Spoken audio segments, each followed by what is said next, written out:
Periodic table আজকে আমাদের আলোচনার বিষয়বস্তু হচ্ছে বিভিন্ন মৌলের যে ধর্ম প্রপার্টি সেগুলো কিভাবে পর্যাবৃত্তভাবে তার চেঞ্জ আসে, অর্থাৎ পিরিয়ডিক টেবিলের ডান দিক থেকে বাঁ দিকে যাচ্ছি বা বাঁ দিক থেকে ডান দিকে যাচ্ছি, তাহলে প্রপার্টিগুলোর কি চেঞ্জ আসে, বা হয়তো ওপর দিক থেকে নিচের দিকে নামছি তাহলেই বা প্রপার্টির কি পরিবর্তন আসে, সেইগুলোই আমাদের মুখ্য আলোচনার বিষয়। এবং এই বাঁ দিক থেকে ডান দিকে যাওয়া বা ওপর থেকে নিচে নামা, হ্যাঁ, ইংরেজিতে বলতে গেলে বলতে হয় if we cross from left to right through a particular period, বা if we going down in a group. এই ক্ষেত্রে আমরা লং ফর্ম পিরিয়ডিক টেবিল ধরেই আমাদের আলোচনা করি, যে লং ফর্ম পিরিয়ডিক টেবিলে কোনো সাবগ্রুপ নেই এবং গ্রুপগুলো 1 থেকে 18 পর্যন্ত টানা বিস্তৃত। ঠিক আছে, বাঁ দিক থেকে শুরু হয় 1 2 3 4 5 6 7 8 করে একদম এক্সট্রিম রাইট 18-এ গিয়ে শেষ হয়। সেইটাকে মাথার ওপর রেখে বা চোখের সামনে তুমি বইটা খুলে রেখে যদি আমার আলোচনা শোনো তাহলে বুঝতে সুবিধা হতে পারে। দেখো, একটা পিরিয়ডিক টেবিলে if we cross from left to right, বাঁ দিক থেকে যদি আমরা ডান দিকে যাই পর্যায় ধরে, অ্যালং পিরিয়ড যদি আমরা বাঁ দিক থেকে ডান দিকে যাই, তাহলে এলিমেন্টগুলো metallic property of the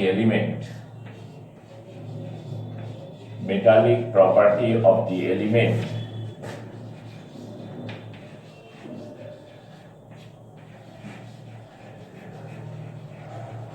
decreases, কমে যায়,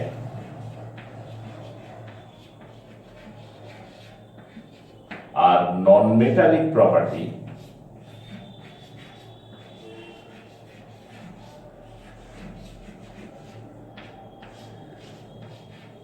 increases।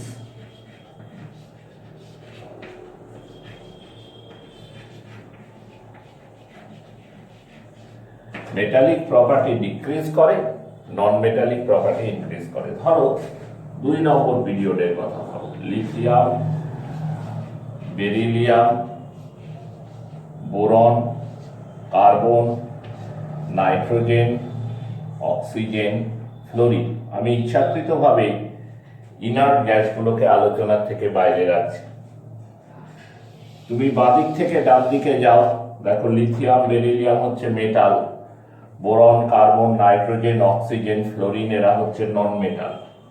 তাহলে বাঁদিক থেকে ডান দিকে গেলে মেটালিক প্রপার্টি আস্তে আস্তে কমছে এবং নন মেটালিক প্রপার্টি, এক্সট্রিম রাইটে গেলে নন মেটালিক প্রপার্টি ম্যাক্সিমাম হচ্ছে। বা এর পরের পিরিয়ডটায় ধরো sodium, magnesium, aluminium, silicon, phosphorus, sulphur, chlorine. তুমি যদি বাঁদিক থেকে ডান দিকে যাও, এখানেও দেখো সোডিয়াম, ম্যাগনেসিয়াম, অ্যালুমিনিয়াম পর্যন্ত তুমি ধরে নিতে পারো এরা মেটাল, কিন্তু তারপর silicon, phosphorus, sulphur, chlorine non metal. পরিষ্কার? তাহলে পিরিয়ডিক টেবিলে যে কোনো পিরিয়ড ধরে তুমি যদি বাঁ দিক থেকে ডান দিকে যাও তাহলে মেটালিক প্রপার্টি কমবে, নন মেটালিক প্রপার্টি বাড়বে। পর্যায় সারণীতে কোনো একটা নির্দিষ্ট পর্যায় ধরে যদি তুমি বাঁ দিক থেকে ডান দিকে যাও তাহলে মৌলের ধাতু ধর্ম কমবে, অধাতু ধর্ম বাড়বে।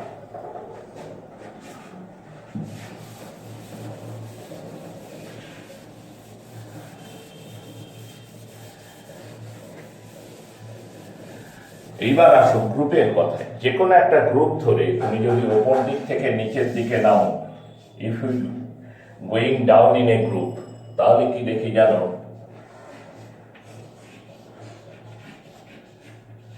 Metallic property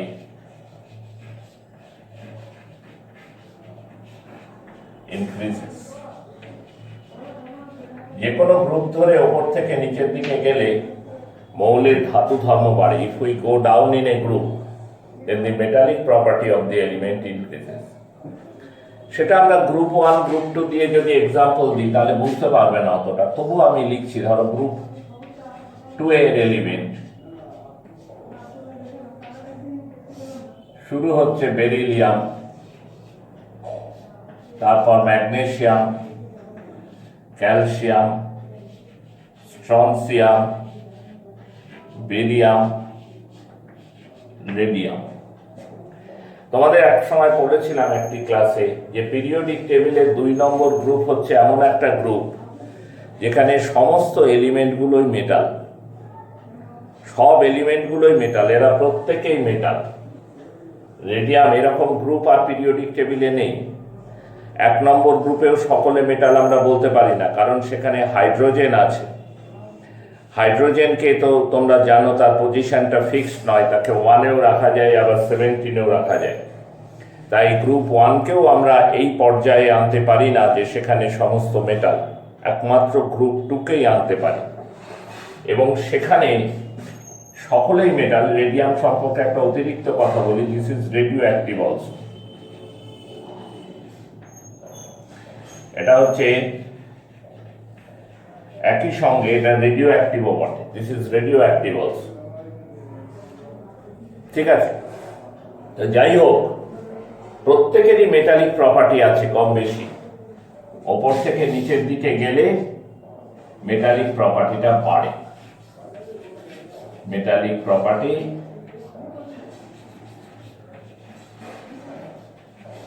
increases. ধাতু ধর্ম বাড়ে, ওপর থেকে নিচের দিকে গেলে ধাতু ধর্ম বাড়ে। আবার ধরো গ্রুপ 14-এর কথা ভাবো।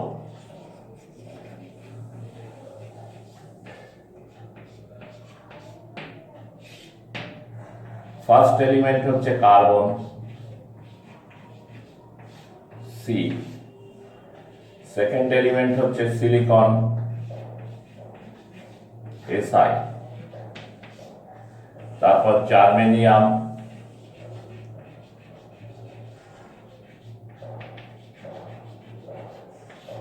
জি। Tin, SN, lead, PB.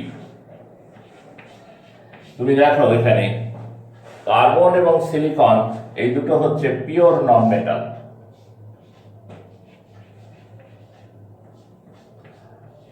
Pure non metal, এরা অধাতু, একদম বিশুদ্ধ অধাতু। জার্মেনিয়ামটাকে আমরা বলি মেটালয়েড, ধাতু কল্প বলে বাংলায়, বাংলাতে বলে ধাতু কল্প, মানে যার মধ্যে মেটাল এবং নন মেটাল উভয়ের প্রপার্টি আছে। টিন আর লেড হচ্ছে পিওর মেটাল। তাহলে এই গ্রুপগুলোতে এসে আমরা দেখতে পাই যে গ্রুপ বরাবর ওপর থেকে নিচের দিকে নামলে কি করে মেটালিক প্রপার্টি এলিমেন্টগুলো বাড়ে। আরো একটা এক্সাম্পল নাও।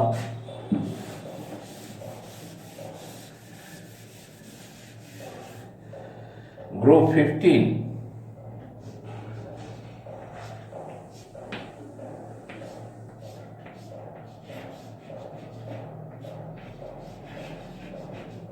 Nitrogen,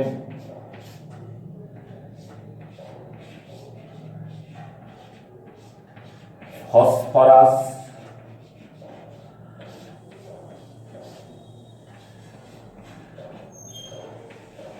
arsenic,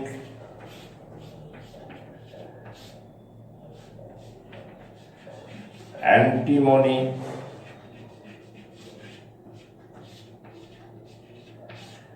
bismuth.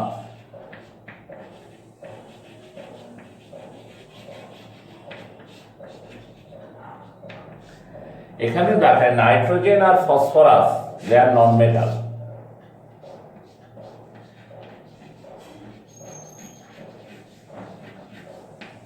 আর্সেনিক আর অ্যান্টিমনি হচ্ছে মেটালয়েড।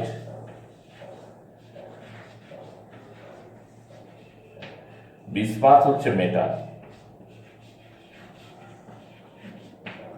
অর্থাৎ শুরু হচ্ছে নন মেটাল দিয়ে, তারপর এলিমেন্ট গুলো মেটালয়েড বা ধাতু কল্প, মানে যাদের মধ্যে ধাতু অধাতু দুটো ধর্মই আছে, আর একদম শেষে গিয়ে তলায় গিয়ে পিওর মেটাল ধরা পড়ছে।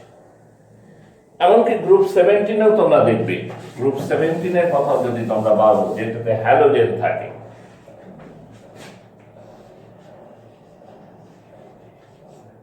গ্রুপ 17 শুরু হচ্ছে fluorine, chlorine, bromine, iodine, astatine. Fluorine, chlorine, bromine, iodine non metal, এ নিয়ে কোনো সন্দেহ নেই। কিন্তু আয়োডিনের মধ্যে বেশ কিছু মেটালিক প্রপার্টি আমরা দেখতে পাই। মানে আয়োডিন ক্যাটায়ন তৈরি করতে পারে। আয়োডিনের এমন অনেক যৌগ আছে, বিশেষ করে ইন্টার হ্যালোজেন কম্পাউন্ড, তোমরা 12 ক্লাসে উঠে পড়বে।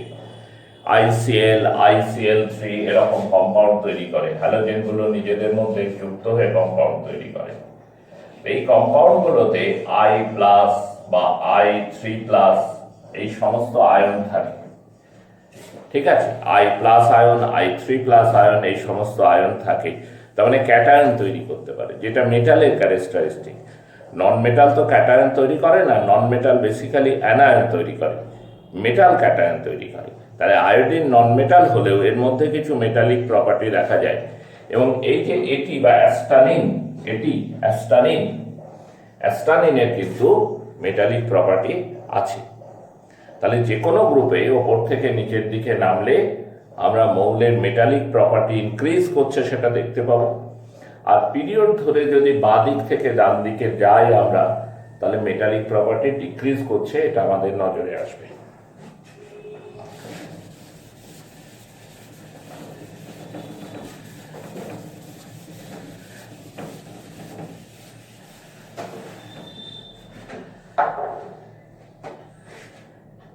Metallic oxide,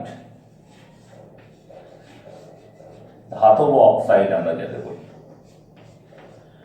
metallic oxides are basic in nature.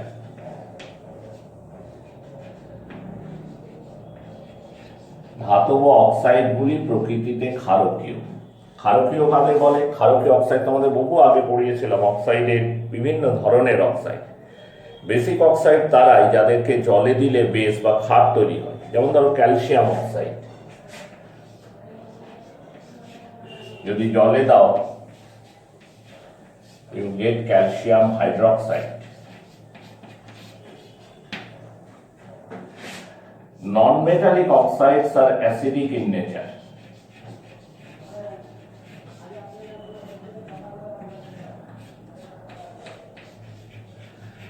Non-metallic oxides are acidic in nature. অধাতব অক্সাইডগুলো প্রকৃতিতে আম্লিক। যেমন ধরো CO2, এটাকে আমরা বলি অ্যাসিডিক অক্সাইড। এটা জলের সাথে বিক্রিয়া করে অ্যাসিড তৈরি করে। আবার ক্ষারের সাথে বিক্রিয়া করে NaOH, সোডিয়াম কার্বনেটের সাথে বিক্রিয়া করে সল্ট, সোডিয়াম কার্বনেট বানায়।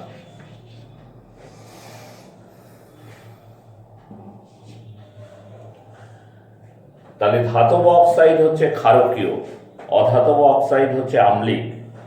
আমরা দেখেছি একটা পিরিয়ড ধরে যদি আমরা বাঁ দিক থেকে ডান দিকে যাই, তাহলে এলিমেন্টগুলোর মেটালিক প্রপার্টিটা ডিক্রিজ করে, নন মেটালিক প্রপার্টি ইনক্রিজ করে।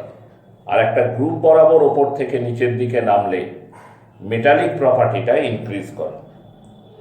এইবার এই কথাগুলো আমরা আলোচনা করে নিলাম যে মেটালিক অক্সাইড হচ্ছে basic, non metallic oxides are acidic.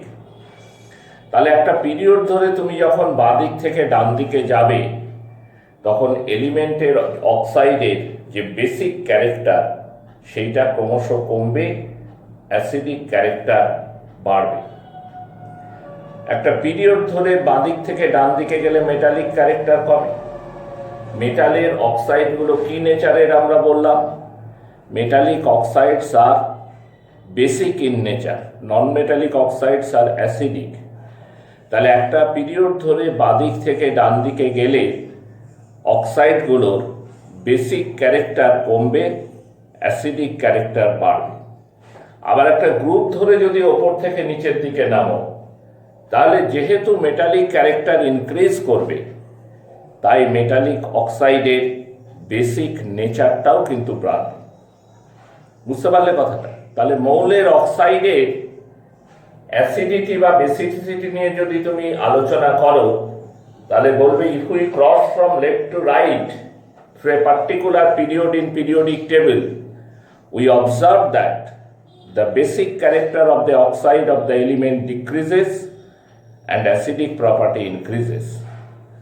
And if we go down in a group, as well as metallic character increases, the basic character of the oxide of the element also increases. ঠিক আছে? এরপরে আসি, দেখো, metals are electropositive. ধাতুগুলো তড়িৎ ধনাত্মক। Metals are electropositive in nature. Metals R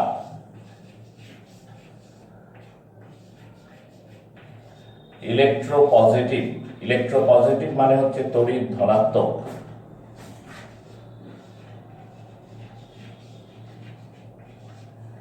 Metals are electropositive, can lose electron easily, can lose electron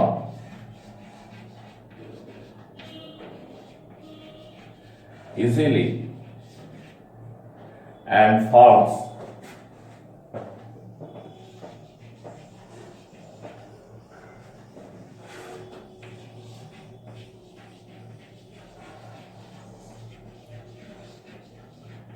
cation. ধাতুগুলো তড়িৎ ধনাত্মক হয়, তারা সহজেই ইলেকট্রন ছেড়ে দিয়ে ক্যাটায়ন তৈরি করতে পারে। Non metals are electronegative.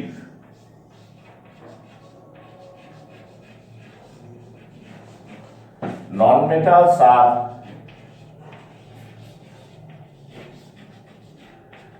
Electronegative.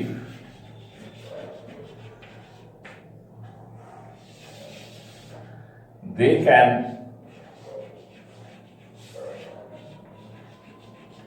accept electron easily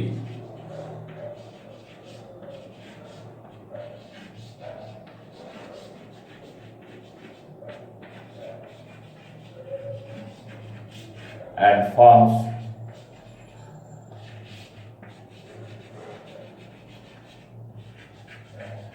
anion. তাহলে মেটালরা সহজে ইলেকট্রন ছেড়ে দেয়, দিয়ে ক্যাটায়ন তৈরি করে। নন মেটালরা সহজে ইলেকট্রন নেয়, নিয়ে অ্যানায়ন তৈরি করে। তাহলে আমরা যদি এই কথাটা বলি, if we cross from left to right, যদি আমরা একটা পর্যায় বরাবর বাঁ দিক থেকে ডান দিকে যাই, তাহলে যেহেতু দো দি মেটালিক প্রপার্টি ডিক্রিজেস, যেহেতু ধাতু ধর্ম হ্রাস পায়, সুতরাং মৌলগুলোর ইলেকট্রন বর্জন করার প্রবণতা হ্রাস পায়। The tendency of losing electron of the element decreases. Tendency of losing electron of the element decreases. মৌলগুলোর ইলেকট্রন বর্জন করার ক্ষমতা হ্রাস পায়। Tendency of losing electron of the element decreases. তার বদলে কি হয়? Tendency of accepting electronটা বাড়ে। যেহেতু নন মেটালিক ক্যারেক্টার বাড়ছে, অধাতব চরিত্র বাড়ছে, অধাতুগুলো ইলেকট্রন নিতে চায়, দিতে চায় না। ধাতুরা ইলেকট্রন বর্জন করে, অধাতুরা ইলেকট্রন নেয়। বাদিক থেকে ডান দিকে গেলে ধাতু ধর্ম কমে, অধাতু ধর্ম বাড়ে। তাহলে এলিমেন্টগুলোর ক্ষেত্রে ইলেকট্রন লুজ করার টেন্ডেন্সিটা কমে, বরং ইলেকট্রন অ্যাকসেপ্ট করার টেন্ডেন্সিটা বাড়ে।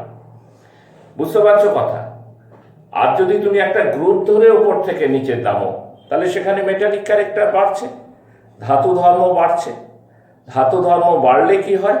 ধাতু ধর্ম বাড়লে তোমার ইলেকট্রন বর্জন করার টেন্ডেন্সিটাই বাড়বে। Tendency of losing electron increases.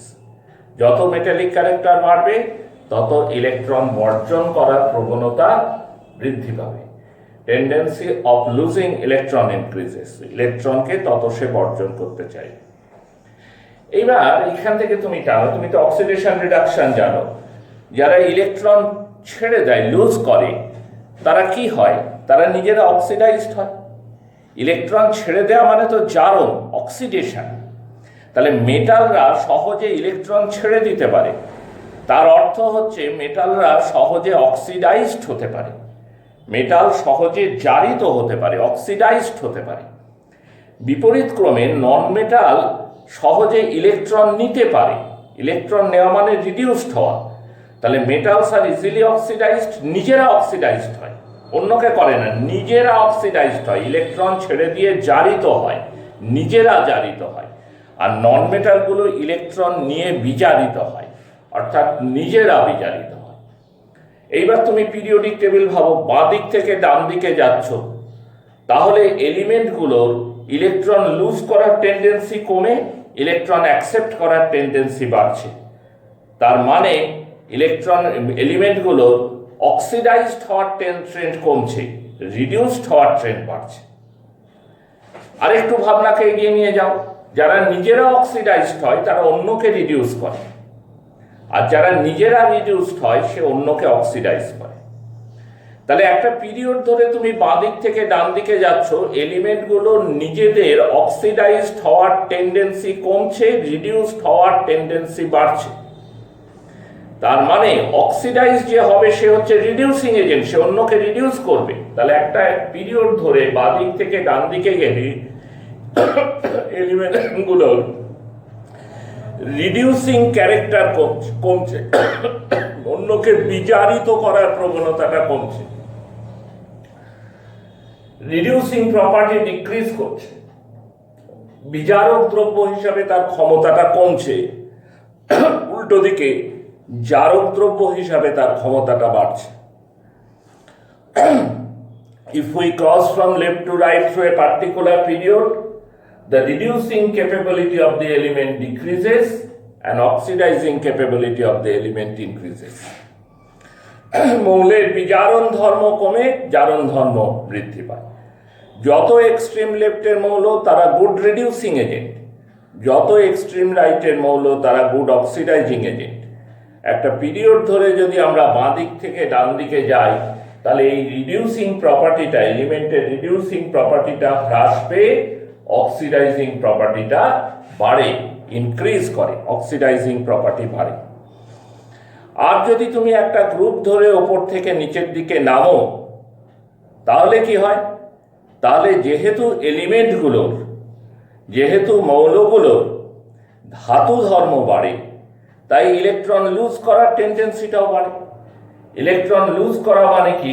নিজে অক্সিডাইজড হওয়া। তাহলে একটা গ্রুপ ধরে ওপর থেকে নিচের দিকে নামলে নিজে অক্সিডাইজড হওয়ার ট্রেন্ড বাড়ে, নিজে অক্সিডাইজড হওয়ার ট্রেন্ড বাড়লে রিডিউসিং ক্যারেক্টার বাড়ে। তাহলে একটা গ্রুপ ধরে ওপর থেকে নিচের দিকে নামলে এলিমেন্টগুলো রিডিউসিং ক্যারেক্টার ইনক্রিজ করে, রিডিউসিং ক্যাপাবিলিটি বাড়ে, বিজারক দ্রব্য হিসাবে শক্তিশালী হয়। তাহলে এবার গোটাটা আর একবার গুছিয়ে বলি, যে কোনো পর্যায়ে ধরে যদি আমি বাঁ দিক থেকে ডান দিকে যাই, তাহলে মৌলের বিজারণ ধর্ম হ্রাস পেয়ে জারণ ধর্ম বৃদ্ধি পায়। কিন্তু একটা শ্রেণী বরাবর যদি আমরা ওপর থেকে নিচের দিকে নামি, তাহলে মৌলের বিজারণ ধর্ম বাড়ে। If we cross from left to right through a particular period in periodic table, then the reducing character of the element decreases and oxidizing character of the element increases. And if we go down in a group, then the reducing character of the element increases. বাদিক থেকে ডান দিকে গেলে reducing character কমে, oxidising character বাড়ে, ওপর থেকে নিচে নামলে রিডিউসিং ক্যারেক্টার বাড়ে। এবার এসো আমরা একটু ভ্যালেন্সির কথা আলোচনা করি। ভ্যালেন্সি,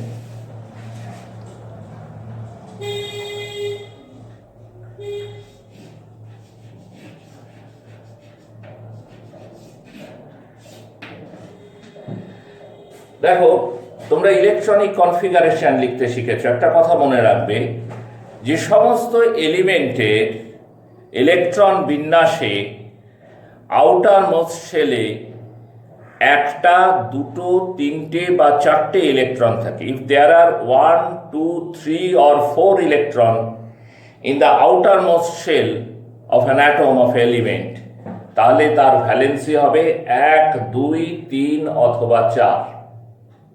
বুঝতে পারছো কথাটা? যদি সর্ববহিস্থ কক্ষপথে কোন একটা মৌলের ইলেকট্রন বিন্যাস করতে গেলে দেখলে আউটার মোস্ট শেলে 2টো ইলেকট্রন আছে, তাহলে অবশ্যই ধরে নেবে এর ভ্যালেন্সি 2। যদি আউটার মোস্ট শেলে 3টে ইলেকট্রন পাও তাহলে ভ্যালেন্সি 3। যদি আউটার মোস্ট শেলে 4টে ইলেকট্রন পাও তাহলে ভ্যালেন্সি 4। ঠিক আছে? এটাকে অনেকটা গ্রুপ ভ্যালেন্সিও বলে। কেন জানো? কারণ অনেক সময় আমরা আউটার মোস্ট শেলের ইলেকট্রন, নাম্বার অফ ইলেকট্রন দিয়ে আমরা গ্রুপ বার করি। তাহলে যে মৌলের সর্ববহিস্থ কক্ষপথে একটা ইলেকট্রন আছে সে গ্রুপ 1-এ থাকে। গ্রুপ 1-এ থাকলে তার ভ্যালেন্সি 1। আউটার মোস্ট শেলে 2টো ইলেকট্রন আছে মানে সে গ্রুপ 2-তে আছে। গ্রুপ 2-তে থাকলে তার ভ্যালেন্সি 2। আউটার মোস্ট শেলে 3টে ইলেকট্রন আছে মানে সে গ্রুপ 13-এ থাকে দাদা। হ্যাঁ, গ্রুপ 13-এ থাকে, এটা মাথায় রাখবে। কিন্তু কি বলে, আউটার মোস্ট শেলে 3টে ইলেকট্রন থাকলে যে গ্রুপ 3-তে থাকতেও পারে, নাও থাকতে পারে, কারণ সেখানে মাঝে ট্রানজিশন এলিমেন্ট ঢুকে যায়।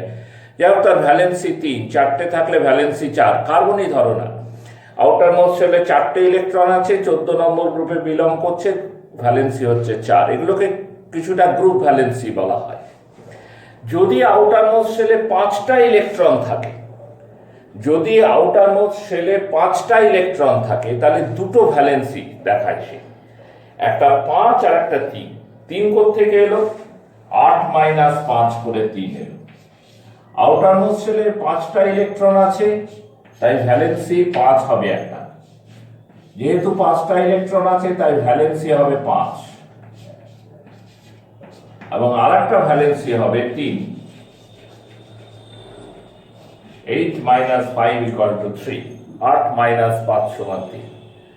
আউটার মোস্ট শেলে যদি 6টা ইলেকট্রন থাকে তাহলে 2 রকম ভ্যালেন্সি শো করে। বুঝতে পেরেছো? এই ক্ষেত্রে মেজর ভ্যালেন্সি হয় আউটার মোস্ট শেল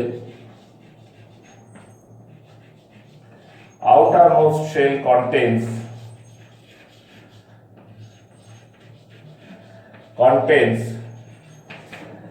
6 electrons। ধরা যাক সর্ববহিস্থ কক্ষপথে 6টা ইলেকট্রন আছে, outermost shell contains 6 electrons। তাহলে মেজর ভ্যালেন্সি প্রধান যোজ্যতা 8 - 6, that is 2। আর মাইনর ভ্যালেন্সি হবে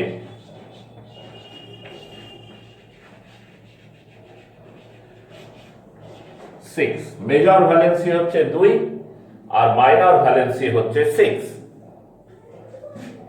পরিষ্কার কথা? তুমি বলবে স্যার এখানে মেজর আর মাইনর কোনটা? এখানেও তো 8 থেকে বিয়োগ করেছেন। আমি বলবো এখানে দুটোই মেজর, 5 এবং 3 দুটোই হচ্ছে মেজর। কিন্তু আউটার মোস্ট শেলে 6টা ইলেকট্রন চলে এলে 2 আর 6 দুটো মেজর হয় না। মেজর হয় 8 - 6, অর্থাৎ 8 থেকে বাদ দিয়ে যেটা পায় সেটা হচ্ছে মেজর, অন্যটা হয়ে যায় মাইনর। ঠিক আছে? বোঝা যাচ্ছে কথাটা? যদি আউটার মোস্ট শেলে 7টা ইলেকট্রন থাকে তাহলে মেজর ভ্যালেন্সি হয় 8 - 7। 8 - 7 সমান হচ্ছে 1। আর নন মেজর বা মাইনর ভ্যালেন্সি হচ্ছে 7। আবারও আমি গোটাটাকে একটু মাপি।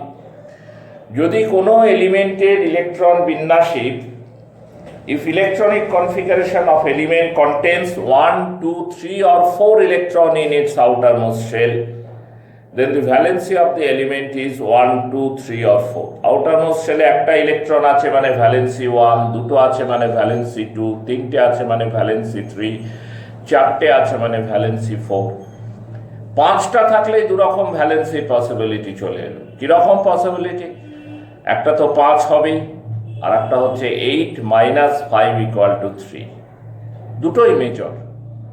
6টা যদি ইলেকট্রন থাকে আউটার মোস্ট শেলে তাহলে মেজর এবার হয়ে গেল 8 - 6 = 2। 8 থেকে 6 বাদ দিলে 2, আর মাইনর ভ্যালেন্সি হলো 6। আউটার মোস্ট শেলে যদি 7টা ইলেকট্রন থাকে তাহলে মেজর ভ্যালেন্সি হলো 8 - 7 = 1, আর মাইনর ভ্যালেন্সি হলো 7। ঠিক আছে?